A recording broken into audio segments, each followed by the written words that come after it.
প্রিয় দর্শক এবং শ্রোতা যারা বাংলাদেশ অথবা সীমানা পেরিয়ে যুক্ত আছেন আমাদের সঙ্গে, সবাইকে আমন্ত্রণ জানাচ্ছি রানার প্রেজেন্স রান ফর ড্রিমস উপভোগ করার জন্য। আপনাদের সঙ্গে আছি মাহফুজ এবং আমার সঙ্গে যিনি উপস্থিত হয়েছেন Roni Saha, planning and data science analyst, Chevron Bangladesh.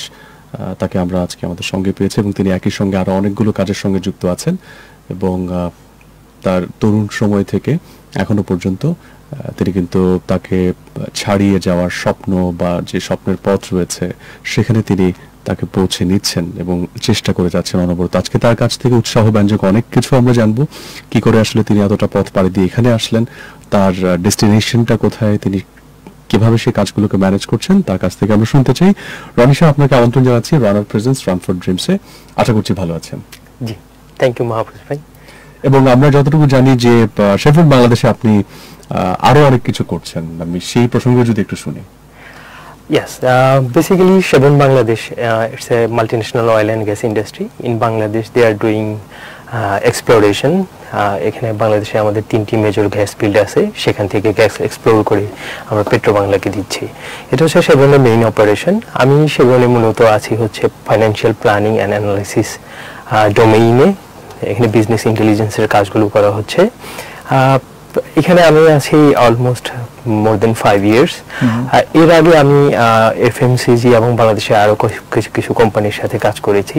তো all over my career basically I think data is the main fact in the present scenario.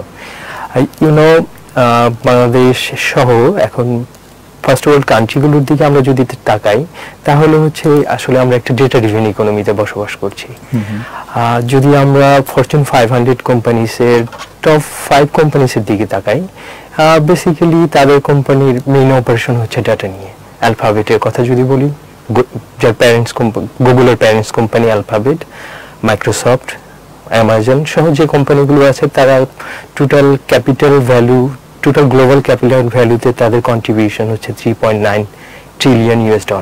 So this the huge amount, এবং এটা হচ্ছে ডেটা ড্রিভেন ইকোনমির একটা যুগ। তো এখানে আমি যে কাজটা করছি এটা হচ্ছে ডেটা নিয়ে কাজ, ফাইন্যান্সিয়াল অ্যানালাইসিস এবং বিজনেস ইন্টেলিজেন্স ডোমেইন নিয়ে। কর্মজীবনটা শুরু হয়েছে ঠিক কবে থেকে? আমি স্টার্ট করেছি 2008-এর 1 জানুয়ারি থেকে। যদি কর্মজীবনের কথা বলা হয় এটা হচ্ছে আমার ফুল টাইম ক্যারিয়ার 2008 থেকে। বাট তার আগে আমি একটা জিনিস বিশ্বাস করতাম, সেটা হচ্ছে গ্র্যাজুয়েট মাইন্ডসেট। যদি আমি একটু পিছনের দিকে চিন্তা করে বলি যে আসলে কর্মজীবন আমি শুরু করেছি ছাত্র জীবন থেকেই। আমি যখন পড়াশোনা করেছি তখন থেকেই আমি বিশ্বাস করেছি যে extra curricular activities, volunteering activities, then হচ্ছে কিভাবে আমি আমাকে আসলে কর্পোরেট ওয়ার্ল্ডে আমি কিভাবে নিজেকে প্রিপেয়ার করব, তার জন্য আমি এসি নিয়েলসন থেকে শুরু করে বিভিন্ন ধরনের রিসার্চ অ্যান্ড সার্ভে কোম্পানিগুলোতে পার্ট টাইম জব করেছি। এবং আমি বিশ্বাস করি সেইগুলো আমাকে আসলে তৈরি করেছে যে কর্পোরেট ওয়ার্ল্ডে কিভাবে আমি আমার বেটার পারফরমেন্সটা ইভালুয়েট করতে পারি, বেটার পারফরমেন্সটা দিতে পারি কোম্পানিকে। আর ফুল টাইম আমি কর্মজীবন শুরু করি 2008-এ, এবং সেটা ম্যাটাডোর গ্রুপ অফ ইন্ডাস্ট্রিজ দিয়ে। যখন আপনি স্কুল, কলেজ, ইউনিভার্সিটিতে ছিলেন তখন প্ল্যানিংটা কি ছিল, যে কোন সেকশনে আসবেন, কি হতে চাইতেন সেই সময়টাতে? স্কুল লাইফের কথা আসি। যদি স্কুল লাইফের কথা বলি, ঠিক স্কুল লাইফ থেকে আমি চিন্তা করতাম যে আমি এমন কিছু একটা করব, যে ডোমেইনেই আমি কাজ করি না কেন আমি আমার বেটার সার্ভিসটা কোম্পানিকেই হোক, দেশের মানুষকে হোক, আমার বেটার সার্ভিসটাকে দেব। তো আমার ইনিশিয়াল প্ল্যান ছিল যে আমি সায়েন্স ব্যাকগ্রাউন্ডে পড়াশোনা করব, যে সায়েন্সের কোনো একটা ডোমেইনে আমি এস্টাবলিশ করব। বাট সামহাউ আমি যখন গ্র্যাজুয়েশন করি তখন আমি অ্যাকাউন্টিং অ্যান্ড ফিনান্স ডোমেইনে মুভ করি। দেন আমার কর্মজীবনে কিন্তু এগিয়ে আমি ব্যাক করছি আবার আফটার 20 ইয়ার্স। দেন যখন আমি প্ল্যান করেছিলাম আমি ক্যারিয়ার বিল্ড করব হচ্ছে সায়েন্স ডোমেইনে, দেন আমি অনার্স করলাম হচ্ছে অ্যাকাউন্টিং অ্যান্ড ফিনান্সে, মাস্টার্স করলাম সেখানে, দেন আমি অ্যাডমিটেড হলাম আইসিএমবিতে, but again back to the science domain, basically data management, it's a part of business intelligence. আমি এটা নিয়ে আরো ডিটেইলটা আপনার সাথে কথা বলবো যে মূলত আমাদের বাংলাদেশে এখন কি দরকার। যদি আমরা চিন্তা করি আমাদের বাংলাদেশের প্রধান সমস্যা হচ্ছে বেকারত্ব সমস্যা। যে আপনি যদি বাংলাদেশের অনেক সমস্যা আছে, ক্রাইম, দেন হচ্ছে আপনার যদি বলা হয় নেশাগ্রস্ততা, দেন হচ্ছে দারিদ্রতা, এই সবগুলোর মেইন কারণ একটাই, সেটা আমার কাছে মনে হচ্ছে, সেটা হচ্ছে বেকারত্ব, যেগুলো অন্যান্য সমস্যাগুলোকে তৈরি করছে। আর বেকারত্ব সমস্যার মেইন যদি আরেকটা রিজন আমি কনসিডার করি, সেটা হচ্ছে যে ক্যাম্পাস টু কর্পোরেট। বেসিক্যালি আমাদের তরুণ সমাজ যারা ক্যাম্পাস থেকে কর্পোরেটে যাচ্ছে, তারা আসলে কতটুকু প্রস্তুত? তারা কি আমাদের কর্পোরেট হাউসগুলোর ডিমান্ড সাপ্লাই করতে পারছে? আমাদের এডুকেশনাল ইনস্টিটিউট থেকে যে ফিনিশ গুডসটা বের হচ্ছে, তারা কর্পোরেটের র মেটেরিয়ালস, বাট সেইখানে একটা ইমব্যালেন্স সিচুয়েশন তৈরি হচ্ছে। আরও যদি একটু ডিপলি আপনি থিঙ্ক করেন, রিসেন্টলি একটা পাবলিকেশনে আসছে, সেটা হচ্ছে ACF Pacific employment and social Outlook 2018। সেখানে হচ্ছে বেকারত্বের র্যাঙ্কিংয়ে বাংলাদেশের অবস্থান হচ্ছে দ্বিতীয়, আর এবং এটার পার্সেন্ট হচ্ছে 10.7%। এখন এটার রিজনটা কি? At the same time Bangladesh থেকে মোর দেন 65,000 crore টাকা এক্সপার্টরা নিয়ে যাচ্ছে, বিদেশি চাকরিজীবীরা। এর মধ্যে মেজর কন্ট্রিবিউটর হচ্ছে ইন্ডিয়া, $32,000 বাংলাদেশি টাকা, 32 crore টাকা। এখন কথা হচ্ছে যে আমাদের বাংলাদেশের তরুণ সমাজ বেকার, আবার একই দিক থেকে বাংলাদেশের থেকে অনেক টাকা নিয়ে যাচ্ছে বিদেশি কর্মজীবীরা। আসলে এই ইমব্যালেন্সটা হচ্ছে যে এমন একটা স্কিল সেট দরকার, যেটা আমাদের বাংলাদেশের এডুকেশন ইনস্টিটিউটগুলো দিতে পারছে না। এর জন্য আমাদের হায়ার করতে হচ্ছে ফরেনারদের। তো সেই ক্ষেত্রে আমাদের সবার এগিয়ে আসা উচিত, সরকার সহ আমাদের দেশের যারা বিভিন্ন কোম্পানি, দেন হচ্ছে বিভিন্ন ট্রেনার, যারা মোটিভেশনাল স্পিকার, আমাদের একটা স্কিল সেট বিল্ড করা। যে আপনি যদি এখন থিঙ্ক করেন, আমরা কিন্তু চতুর্থ শিল্প বিপ্লবের যুগে বসবাস করছি। চতুর্থ শিল্প বিপ্লবের কথা হচ্ছে যে cyber and physical activities will take place at the same time. সেইখানে র্যাপিড প্রোটোটাইপিং, আপনার আইওটি, আর্টিফিশিয়াল ইন্টেলিজেন্স, এগুলোর একটা মার্কেট তৈরি হবে। তো আমাদের দেশে সেই পড়ালেখাগুলো কি এডুকেশনাল ইনস্টিটিউটগুলো দিতে পারছে? সেটা হচ্ছে প্রথম কোশ্চেন। আপনি বলছিলেন যে স্কিলসের দিক থেকে স্কুল কলেজ থেকে সেই সাপোর্টটা আমাদের শিক্ষার্থীরা পাচ্ছে না, তো সেটা করার জন্য কি ধরনের স্টেপস আপনি আশা করছেন, এবং সেই স্কিলগুলো পার্টিকুলারলি কি কি আছে বলে আপনার কাছে মনে হয়? Fantastic question. বেসিক্যালি আমি একটু আপনাদের টাইটেলটাকে একটু রিপ্রেজেন্ট করতে চাচ্ছি এখানে, run for dreams. I think আমি মনে করি জীবন হচ্ছে দুইটি ওয়ার্ডের, দুইটি লিটারের মাঝখানের একটা জার্নি, বি অ্যান্ড ডি। যদি আমরা অ্যালফাবেটিক অর্ডারে সাজাই, A B C D, the life is the journey between two words, B and D. B for birth and D for the death. But between B and D there are another word. This is C.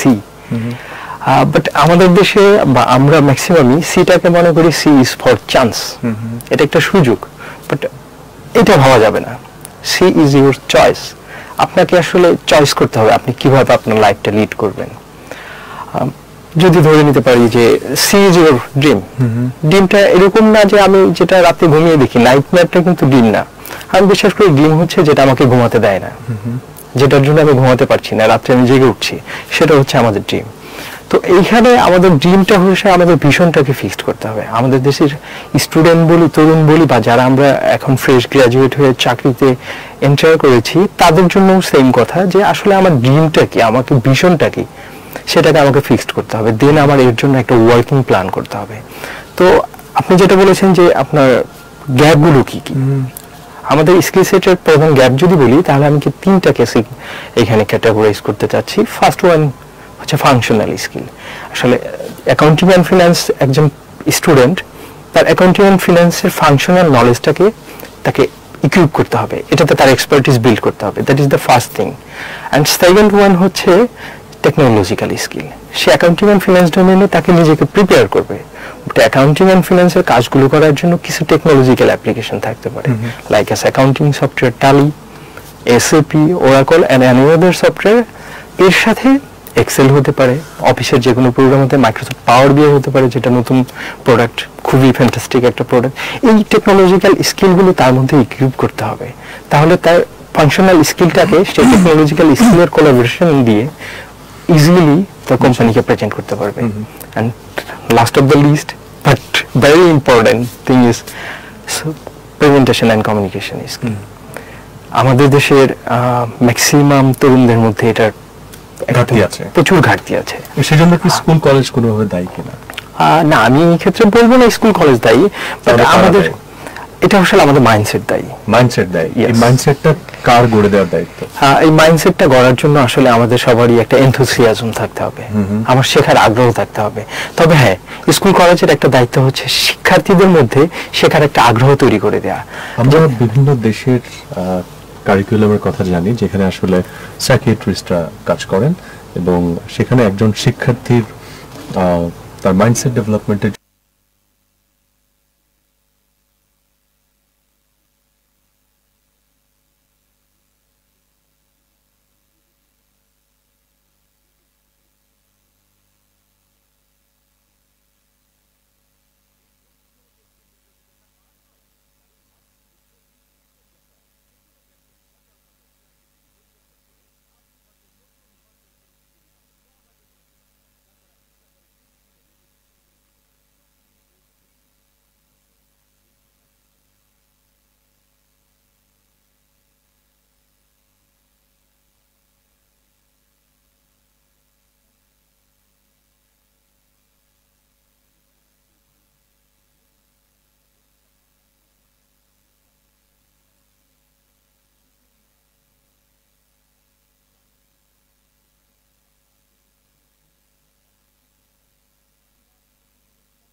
সে আসলে তার সে যেভাবে বেড়ে উঠছে সে কোন ট্রেডে গেলে ভালো করবে এটাও কিন্তু অনেক সময় আমরা দেখি যে তাকে কাউন্সিলিং এর মাধ্যমে গার্ডিয়ানকে বলে দেওয়া হচ্ছে যে আপনার সন্তান এই ট্রেডে গেলে ভালো করবে, তাকে আপনি এই জায়গায় রাখতে পারেন। তো সন্তান যখন ছোট থাকে তখন হয়তো সে সবকিছু জানে না, কিন্তু তাকে কাউন্সিলিং করে হয়তো আরেকজন বলে দিতে পারছে যে সে এই কাজটুকু হয়তো ভালো করতে পারে। তো সেই জায়গায় কি আমাদের কোনো ঘাটতি আপনি দেখেন কিনা? হ্যাঁ, আপনি ঠিক পয়েন্টটা ধরেছেন, বাট বাংলাদেশে বসবাস করে আমরা সেরকম একটা বেটার সার্ভিস আশা করতে পারছি না আপাতত, বাট এটা নিয়ার ফিউচার অবশ্যই ঘটবে। কিন্তু এখন আমাদের শিক্ষা ব্যবস্থাকে দায়ী আমি পুরোপুরি করতে চাচ্ছি না। আসলে এখান থেকেই তো গ্রাজুয়েটরা বের হচ্ছে যারা বাংলাদেশে 6-7 ডিজিটের স্যালারি ড্র করছে। তো এই ক্ষেত্রে তারা পাচ্ছে, কেন পিছনের সারির স্টুডেন্ট গুলো পাচ্ছে না? আসলে থিমটা হচ্ছে নিজের মধ্যে। প্রথম কথা, আপনাকে আসলে ভিশনারি হতে হবে। আপনি কি করবেন সেটা আপনার মধ্যে ছোটবেলা থেকেই হোক, যখন থেকে হোক, সেটাকে লালিত পালিত করে সেটাকে ড্রিমটাকে আপনার বাস্তবায়ন দেওয়ার কাজটা আপনাকেই করতে হবে। হয়তো এডুকেশন ইনস্টিটিউট আপনাকে হেল্প করবে, কিন্তু আপনি এটাও জানবেন যে কিছুদিন পর ডিস্টেন্স লার্নিং সেটা যদি চলে আসে, এগুলো আর থাকবে না। এডুকেশন ইনস্টিটিউটের উপর ডিপেন্ডেন্সি অনেক কমে যাবে। আপনার গুগল থেকে, আপনার ইউটিউব থেকে সবাই শিখতে পারবে। এখন আপনার ডিস্টেন্স লার্নিং এর জন্য আপনি কিন্তু কানাডার একটা ডিগ্রি বাংলাদেশে বসে নিতে পারছেন। তো এই ক্ষেত্রে আসলে আপনি তো ফিজিক্যাল কোনো ইন্টারাকশন হচ্ছে না আপনার। তো এই ক্ষেত্রে আপনার আগ্রহটাই কিন্তু মেইন ব্যাপার, যে আপনি ইউটিউব বা গুগলে বসে আপনি আপনার পড়াশোনাটা করবেন। তো এই ক্ষেত্রে আপনার মেইন ফোকাস একই কথাতে আসবে, যে আপনার আগ্রহ তৈরি করতে হবে, যে আমি জানবো, আমি শিখবো, জীবনব্যাপী একটা শেখার সংস্কৃতি তৈরি করতে হবে আপনার মধ্যে। দেন এই গ্যাপগুলো ফিল আপ করা দেন পসিবল। তবে হ্যাঁ, এর পাশাপাশি আমাদের এডুকেশন ইনস্টিটিউটগুলোকে আগে আসতে হবে। তাদেরকে মডার্ন যে শিক্ষার যে চেঞ্জগুলো আসতেছে, যে নতুন সাবজেক্টগুলো তৈরি হচ্ছে, যে নতুন ক্ষেত্রগুলি তৈরি হচ্ছে, আপনি রিসেন্টলি জেনে থাকবেন PwC এর একটা রিপোর্টে আসে যে টোটাল গ্লোবালি 800 কোটি চাকরি মার্কেট থেকে অবসলিট হয়ে যাবে, এবং নতুন একই সাথে 100 কোটি চাকরি তৈরি হবে because of the new skill sets. যদি এটা যদি আপনি এখন চিন্তা করেন যে একটু বাংলাদেশের দিকে তাকান, একটা গ্রামের একজন কৃষক বা গ্রামের একজন কর্মজীবী মানুষ, তার ছেলেকে শহরে পড়াশোনার জন্য পাঠাচ্ছে, সে তার ছেলেকে কখনো স্মার্টফোন দিতে চেত না, যে স্মার্টফোন পেলে সে নষ্ট হয়ে যাবে। সেই লোকটাই কিন্তু আজকে ঢাকার শহরে এসে উবরে গাড়ি চালাচ্ছে ওই স্মার্টফোন দিয়ে। তো মাইন্ডসেট যে যে চেঞ্জটা আসতেছে সেটাকে আপনি অ্যাডাপ্ট করতে হবে। যে এই চেঞ্জটা যদি আপনি না নিতে পারেন, এখন কথা হচ্ছে যে সেই স্মার্টফোনটাকে কিভাবে ব্যবহার করবে সেটা তার উপর। যে সেম এই স্টুপিড বক্স বলতে পারি আমরা এটাকে, সেম জিনিসটা ব্যবহার করে কিন্তু কেউ ডলার ইনকাম করছে ফ্রিল্যান্সিং করে, আবার কেউ এটা দিয়ে নষ্ট হয়ে যাচ্ছে।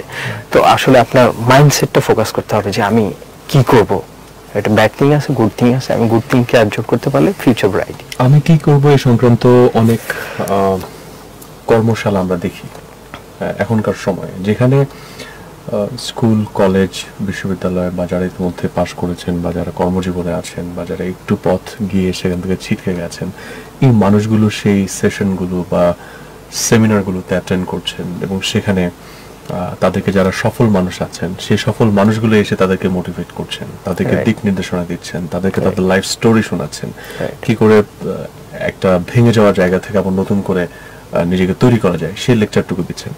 সেই কথাগুলো থেকে আমরা অনেক তরুণকে দেখছি, যারা তরুণ উদ্যোক্তা আছেন তারা তাদের জীবনের বাঁকটাকে পরিবর্তন করতে পারছেন। তাহলে এই সেশনগুলোই যদি আসলে শিক্ষা ব্যবস্থায় অথবা শিক্ষা প্রতিষ্ঠানে থাকে, তাহলে কি আপনার কাছে মনে হয় না যে ক্লাসের যে কয়টা স্টুডেন্ট নিজ দায়িত্বে নিজ এনথুজিয়াজম নিয়ে আসলে এগিয়ে যায়, তাদের বাইরে যারা নিজের এনথুজিয়াজমটা খুঁজে পায় না, নিজের ভিতর স্পার্কটাকে আবিষ্কার করতে পারে, সেখান থেকে কিছু শিক্ষার্থী হলেও তারা তাদের স্পার্কটাকে আবিষ্কার করতে পারতো, অথবা নতুন করে তাদের মধ্যে একটা স্পার্ক তৈরি হতো যে আমারও কিছু করতে হবে, আমারও ক্লাসে ফার্স্ট হওয়া উচিত। এই কাজগুলো কি হলে ভালো হতো কিনা আপনি কি মনে করেন? হ্যাঁ, অবশ্যই। যখন একটা স্টুডেন্ট ক্লাসে যাবে, সে যদি বলা হয় ছাত্র জীবন, teenage, after 15 years to 25 years, যখন আমাদের বয়স 15 থেকে 25-এর মধ্যে থাকবে, আসলে ওই সময় আমাদের একটা প্রপার গাইডলাইন দরকার। যে অনেক কিছুই আমরা তখন আসলে ডিসাইড করতে পারি না যে আসলে মার্কেট ডিমান্ডটা কি, আমাকে কিভাবে তৈরি করতে হবে। হ্যাঁ, অফকোর্স তখন আমাদের মেন্টরিং দরকার। এখন এই মেন্টরিংটা হয় কোনো এডুকেশন ইনস্টিটিউটের টিচার হতে পারে, বাট এটাকে কিন্তু স্টুডেন্টকে পিক করতে হবে যে আমি কার মেন্টরিংটা নেব। হতে পারে তার কোনো সিনিয়র বড় ভাই, হতে পারে কোনো একজন এক্সপার্ট প্রফেশনাল, হতে পারে তার গ্রামের কোনো একজন বা শহরের কোনো ক্লোজ ফ্রেন্ড, যে কেউ হতে পারে। বাট এই মেন্টরিংটা হচ্ছে ইম্পর্টেন্ট, যে আমি কি করব, এই ডোমেইনটাকে আমি চুজ করবো, এই ডোমেইনে কে এক্সপার্ট, আমি তার একজন হেল্প নিয়ে আমাকে ক্যারিয়ার বিল্ড করব। তবে হ্যাঁ, অবশ্যই আমাদের এডুকেশন ইনস্টিটিউটের যারা টিচার আছেন তাদেরকে এই দিকটাতে ফোকাস করতে হবে।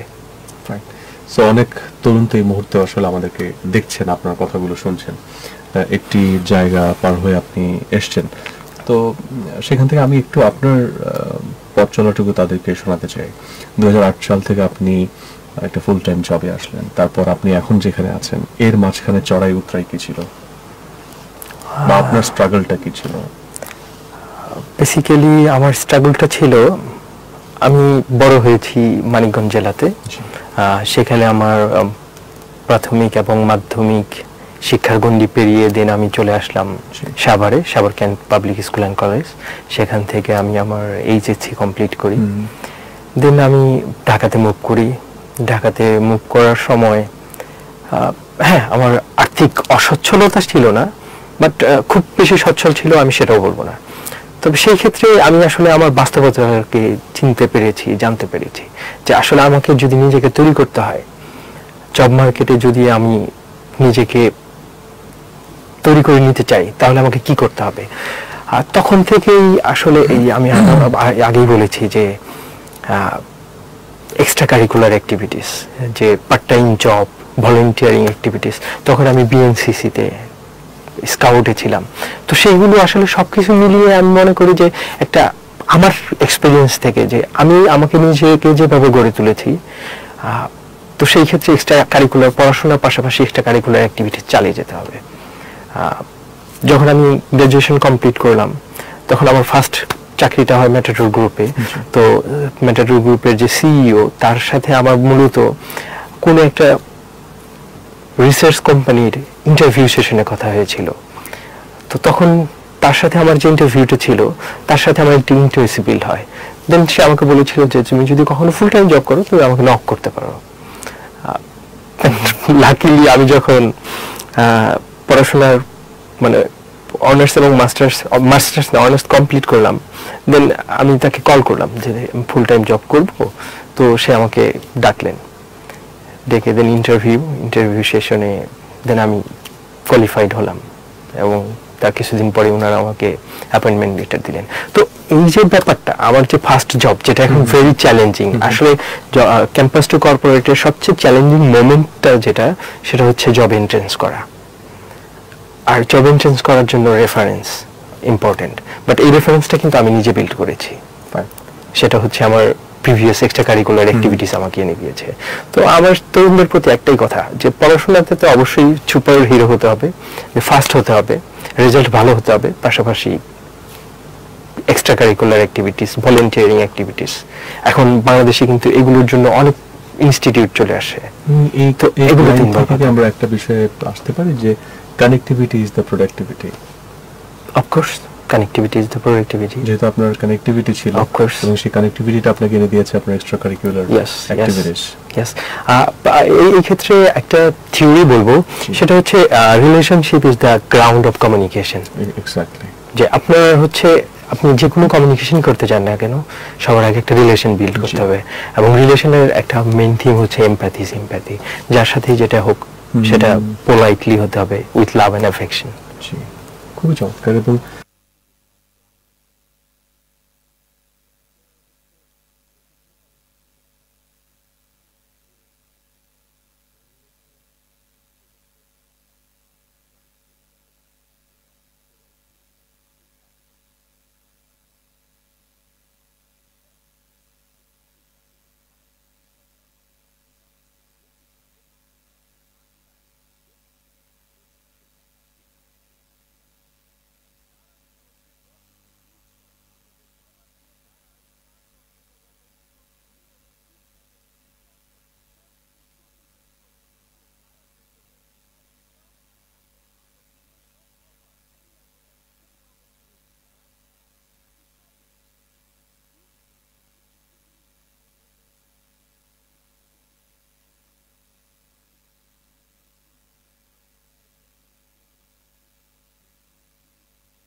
যারা আসলে স্কুল, কলেজ, ইউনিভার্সিটিতে পড়াশোনা করছেন, তাদেরকে গোল সেট করা এবং সে অনুযায়ী কাজ করা। অনেকে আছেন যে গোলটা আসলে সেট করতে পারার ক্ষেত্রে একটু মানে বিভিন্ন ধরনের সমস্যায় ভোগেন, যে আসলে অথবা অনেকের গোল থাকে না, অথবা অনেকেই আছেন যে হয়তো গোলটা নিয়ে কখনো ভাবেনি যে আমার একটা গোল থাকা উচিত, এবং সেই গোলের জন্য আমার এখন থেকে কিছু প্রিপারেশন থাকা উচিত। তো গোল সেট করা নিয়ে আপনি, যারা তরুণ আছেন, যারা তাদের ক্যারিয়ার বিল্ড করতে চান ভবিষ্যতে, তাদেরকে কি বলবেন? আচ্ছা, গোল সেট করা বা ভিশন, যেটা ভিশনটা হচ্ছে যে, যদি এটাকে আমরা একটা প্রসেস হিসেবে চিন্তা করি, ভিশনটা আপনাকে পুল করবে উপরের দিকে উঠে যেতে। যে আপনি যখন একটা গোল সেট করলেন, যে টার্গেট, আপনি ওখানে যাবেন। Today I am here, after 20 years or 10 years I am going to be here. সেই যে ভিশনটা আপনাকে পুল করবে, আসলে আপনাকে একটা ডিরেকশন দেবে যে আপনি এখানে যাবেন, আর আপনার অ্যাক্টিভিটিস আপনাকে পুশ করবে ওইখানে যাওয়ার জন্য। এখন এই গোলটা সেট করা আসলে আপনি কিভাবে করবেন? এই গোলটা সেট করার জন্য আপনাকে আসলে মার্কেট ট্রেন্ডটাকে ফলো করতে হবে। যে আপনার এখন মার্কেটে কেউ যদি বলে যে আমি ক্যাম্পাস টু কর্পোরেটে স্টুডেন্ট টু এমপ্লয়ি একটা রুট, আমি স্টুডেন্ট টু এমপ্লয়ি হতে চাচ্ছি, যেন আমাদের বাংলাদেশে এখন আরেকটা ট্রেন্ড চলে আসছে, স্টুডেন্ট টু এন্টারপ্রেনার্স। তো যদি কেউ স্টুডেন্ট টু এন্টারপ্রেনার্স হতে চায়, তাহলে তার দুইটা রুট, বাট যেটাই হতে হোক আপনাকে কিন্তু প্রিপারেশন নিতে হবে স্টুডেন্ট লাইফে। আপনার স্টুডেন্ট লাইফে ইনাফ টাইম আছে যে নিজেকে তৈরি করার জন্য। আপনি হয় স্টুডেন্ট টু এমপ্লয়ি হতে পারেন, S2E or S2 another E for entrepreneurs, আপনি যে ওয়েতে যান নিজেকে তৈরি করতে হবে। তো এখন আপনি স্টুডেন্ট টু যদি এমপ্লয়ি হতে হয়, আসলে এমপ্লয়ির কোন ডোমেইনটাতে আসলে মার্কেটের ডিমান্ড আছে।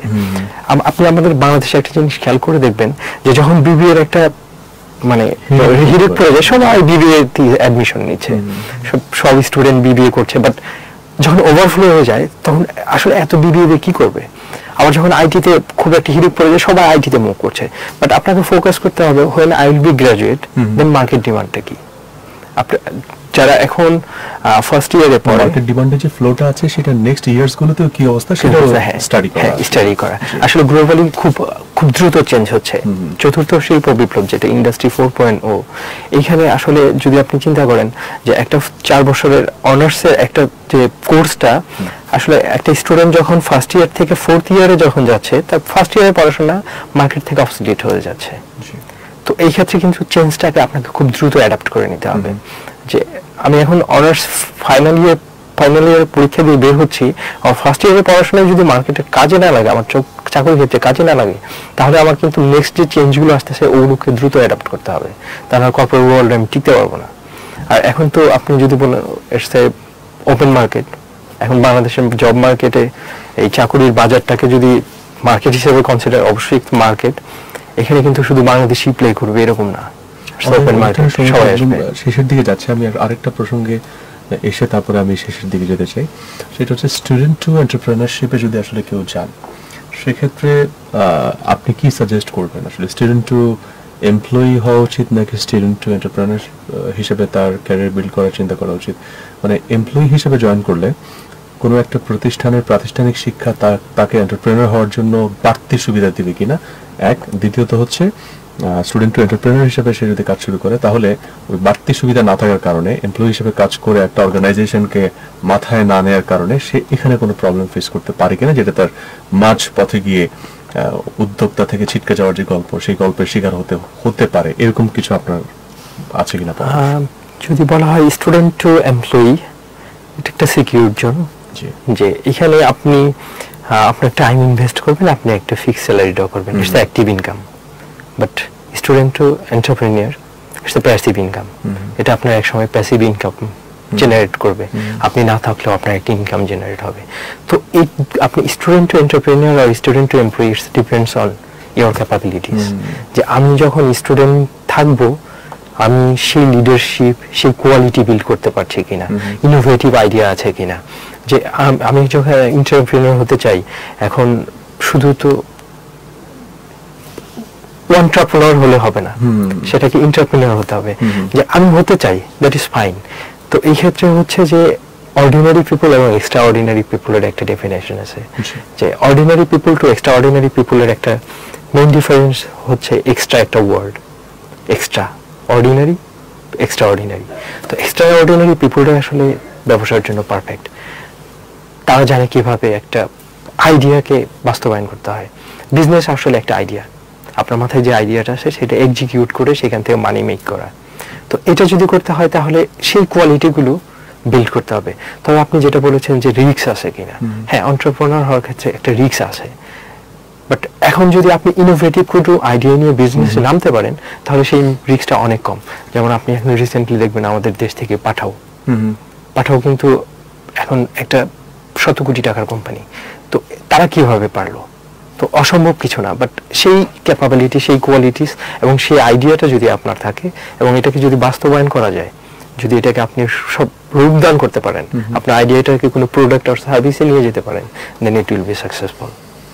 খুবই চমৎকার। এবং যারা আসলে উদ্যোক্তা হতে চান, আমার কাছে মনে হয় যে আজকের আলোচনায় রনি সাহা যে বিষয়গুলো তুলে আনলেন, আপনাদের অনেকের জন্য যারা আসলে এমপ্লয়ি হিসেবে কাজ করছেন কিংবা এন্টারপ্রেনার হিসেবে কাজ করতে চাচ্ছেন, এখানে এমন অনেক কথা উঠে এসছে যেটা আপনাকে মোটিভেট করবে, আপনার স্পার্কের মধ্যে অ্যাটলিস্ট, মানে আপনার ভেতরে যে স্পার্ক আছে সেখানে একটা স্পার্ক হলেও ক্রিয়েট করবে। এটা আমার বিশ্বাস, বিলিভ। আমার কাছে, আমি নিজে কিন্তু মোটিভেটেড হয়েছি তার কথা শুনে। আমার কাছে মনে হয়েছে নতুনভাবে আবার অনেক কিছু শুরু করার আছে। তো যারা আসলে তরুণ উদ্যোক্তা আছেন বা যারা আজকে আমাদের এই অনুষ্ঠান দেখছিলেন, তাদের উদ্দেশ্যে যদি আপনার 3টা পরামর্শ দিতে বলা হয়, আপনি কোন 3টা পরামর্শ রাখবেন? আসলে তরুণ উদ্যোক্তাদের ফার্স্ট কাজ হচ্ছে, আমি যেটাই করব সেটা হচ্ছে যে keep educating yourself. It's the কি, KEY। আসলে আমি যেটাই করতে চাচ্ছি সেই বিষয়ে আমাকে আগে জানতে হবে, আমাকে ইকুইপ করতে হবে। আমি যেটা করব সেই বিষয়ে আমার এক্সপার্টিস গ্রো করতে হবে। This is the solid foundation. খুবই চমৎকার। যে আমি নিজেকে জীবনব্যাপী শেখার একটা সংস্কৃতি গড়ে তুলবো এবং আমি সবসময় শিখবো। দেন হচ্ছে this is the solid foundation. Then growing up, আমার সলিড ফাউন্ডেশনটা যখন এস্টাবলিশড হলো, দেন আমি কিভাবে বড় হব। এই গ্রোয়িং আপ হওয়ার জন্য আসলে কিছু স্কিল সেট দরকার। সেই রিকোয়ার্ড স্কিল সেট গুলো অ্যাকুয়ার করা, সেটা functional, communicational or technological, any others, যেটাই হোক সেইগুলোকে তাদের মধ্যে নিতে হবে। আর ফাইনালি যদি আমি বলি, সেটা হচ্ছে যে নেভার গিভ আপ, লেগে থাকতে হবে। আসলে জীবনে ব্যর্থতা বলে কিছু নেই, যদি আমি কন্টিনিউয়াসলি এটার মধ্যে লেগে থাকি। ধরেন আমি কোনো একটা ইনিশিয়েটিভ নিয়েছি, সেটা আজকে ব্যর্থ হলো, যদি আমি লেগে থাকি আসলে এটা শেষ না, this the event, it's the full journey. First ইভেন্টে আমি সাকসেসফুল হইনি, বাট সেকেন্ড ইভেন্টে তো আমি হতে পারি, ওটা আমার লার্নিং, ফার্স্ট ইভেন্টটা। সো নেভার গিভ আপ, লেগে থাকলে সফলতা আসবেই। খুবই চমৎকার কথা বললেন। এবং শেষে যে পয়েন্টটা বললেন, আমার কাছে মনে হয় এই একটা পয়েন্টে যদি কেউ বিলিভ করেন যে I will never give up, তাহলে আমি লেগে থাকবো, আমি কখনো ছেড়ে দিব না। আর ছেড়ে না দিলে, যদি লেগে থাকতে হয়, তাহলে আমাকে আমার স্কিলগুলো অ্যাকোয়ার করতে হবে, যেটা আপনি বললেন গ্রো আপ করার জন্য। যেহেতু আমি ছাড়বো না, আমি ধরে রাখতে হলে আমাকে স্কিল নিয়ে ধরে রাখতে হবে। Without skill I can't hold. এবং আরেকটা জিনিস আপনি বলেছেন, কিপ এডুকেটিং ইয়োরসেলফ, কি। এবং যদি আমি কখনোই না ছাড়ি, তাহলে আমার নিজেকে এডুকেট করার কোনো বিকল্প নাই। এক্স্যাক্টলি। সো আমি বলবো যে নাম্বার 3 পয়েন্টটা আপনারা যদি আঁকড়ে ধরেন, বাকি 2টা পয়েন্ট আপনাদের অটোমেটিকলি চলে আসবে, যে নেভার গিভ আপ। আমরা মনে হয় এই লাইনটার মধ্যে আজকের অনুষ্ঠানটা আমরা শেষ করতে পারি। রানার প্রেজেন্স, রান ফর ড্রিমসের রনিশা আজকে আমাদের সঙ্গে উপস্থিত ছিলেন। আপনাকে অসংখ্য ধন্যবাদ আমাদের সঙ্গে যুক্ত হওয়ার জন্য, এত সুন্দর কিছু কথা উঠিয়ে আনার জন্য, এবং কিছু কথা যে মানুষের জীবন পরিবর্তনের পাথেও হতে পারে, মাধ্যম হতে পারে, সেটা মনে হয় এই 30 মিনিটের অনেক কথা সেটা আজকে সাক্ষী হয়ে থাকলো। এবং আপনার যে ড্রিমস আছে, যে ড্রিমসের পথে আপনি নিজে রান করছেন, সেই স্বপ্নগুলো পূরণ হোক। আমাদের অনুষ্ঠান থেকে আপনার জন্য অনেক শুভকামনা, রানারের পক্ষ থেকে আপনাকে অনেক শুভকামনা, এবং আপনার জন্য অনেক প্রার্থনা থাকলো। এবং শ্রোতা বা দর্শক যারা আমাদের সঙ্গে যুক্ত ছিলেন বা যুক্ত আছেন, আপনারা সবাই ভালো থাকুন, চারপাশকে ভালো রাখার চেষ্টা করুন। সবকিছু পরিবর্তন করতে পারবেন না, নিজের সাথে অ্যাটলিস্ট একটা বিষয় যদি পরিবর্তন করা সম্ভব হয়, আমার কাছে মনে হয় যে সেখানেই আমরা ফোকাস করতে পারি।